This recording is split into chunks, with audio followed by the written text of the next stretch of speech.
அதிமுக்கியமான ஆதாரங்கள் சிக்கியிருக்கின்றன. இந்த ஆதாரங்கள் என்ன அப்படின்னா, இந்த டவுன் இன்ஸ்பெக்டராக இருக்கக்கூடிய மணிவண்ணன் அவருடைய மொபைலில் இருந்து ஜிபே செய்திருக்கிறார். யாருக்கு அப்படின்னாக்க, கரூரில் இருக்கக்கூடிய அத்தனை ஆம்புலன்ஸ்காரர்களுக்கும் சொல்லி வைத்தார் போல் அத்தனை ஆம்புலன்ஸ்காரர்களுக்கும் காலையிலேயே இவர் ஜிபே செய்திருக்கிறார் அப்படின்றது தான் நமக்கு வரக்கூடிய தகவல்கள். அப்கோர்ஸ் இதை சிபிஐ தான் ஊர்ஜிதப்படுத்த வேண்டும். நமக்கு வரக்கூடிய தகவல்களை தான் நான் இங்கே பதிவு பண்ணுறேன். இந்த மாதிரி இவர் அதை ஜிபே செய்ததோடு அல்லாமல் அவர்கள் எல்லோரும் சொல்லி வைத்தார் போல் இந்த நேரத்திற்கு வர வேண்டும் என்று ஆஜர்படுத்தப்பட்டிருக்கிறார்கள் அப்படின்றது தான் நமக்கு கிடைக்கக்கூடிய தகவல்கள்.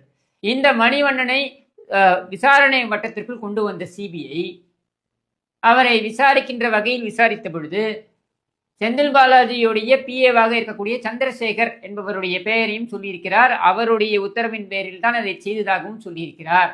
அப்போ ஒட்டுமொத்த இந்த விசாரணையும் சதித்திட்டம் என்ற கோணத்தில் நகர்ந்து கொண்டிருக்கிறது.